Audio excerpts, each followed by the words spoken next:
3 hours from St. George is the fascinating and beautiful Lake Powell. We take our boat over there and spend 7 days exploring the side canyons and exploring the backcountry by foot. Everywhere we go is world-class national park scenery without the crowds. In fact, as soon as we walk away from our boat, we see nobody.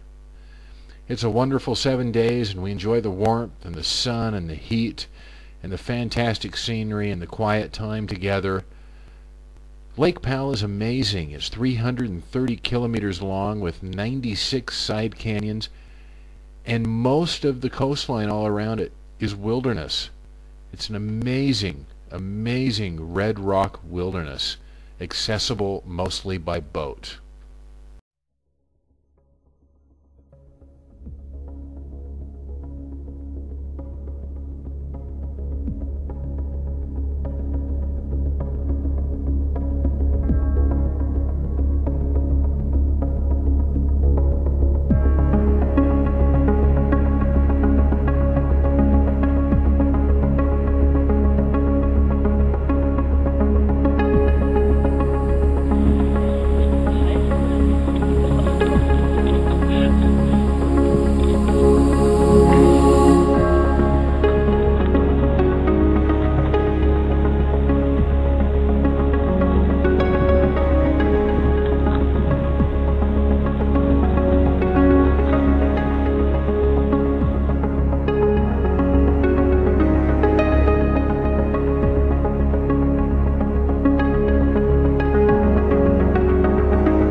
Boat around it this way. Wow.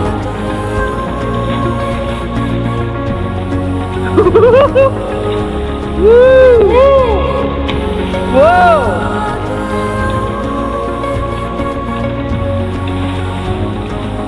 Whoa! Woo!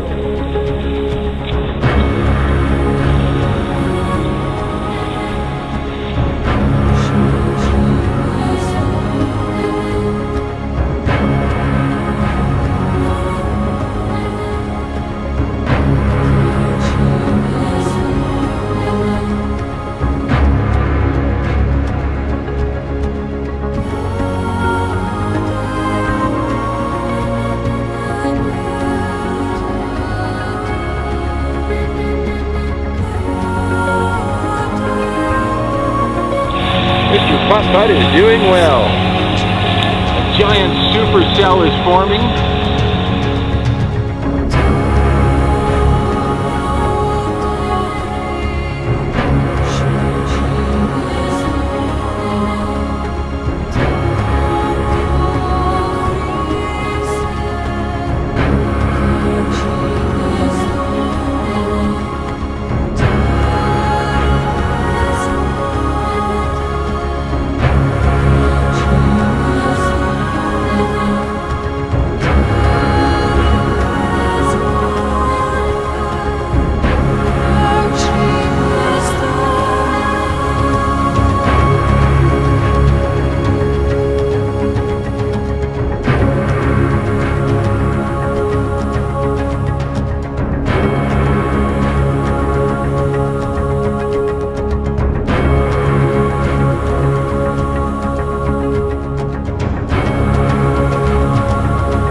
Mona's not sure she likes this anymore. There's only a couple inches on either side of the boat now.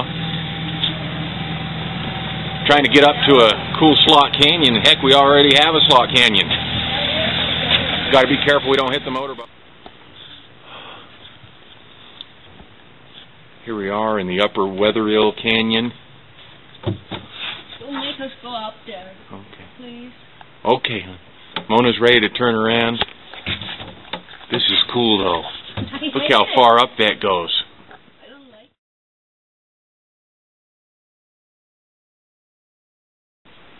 Made it through some really narrow stuff after dropping Mona off. The boat's a hair too narrow. Need to be about 2 inches narrower to continue on, so I've dropped anchor and I'm going to drop a ladder off the bow and swim up and see how far this goes. This is really wild. And so with Mona trapped in a beautiful yet secluded cove, I returned and swam for at least a half an hour in my life jacket. I swam and I swam with the walls towering above me, and at times I could touch both sides of the canyon walls with my hands. I swam until a storm cloud appeared above me, at which point I realized that I was in danger of a flash flood. And so I turned around and I swam back to the boat as quickly as I could. It was terribly, terribly exciting and exotic and adventuresome in there. What an amazing place to be. Well, finally I got back on the boat. I was still safe. I backed out and I went back and found Mona.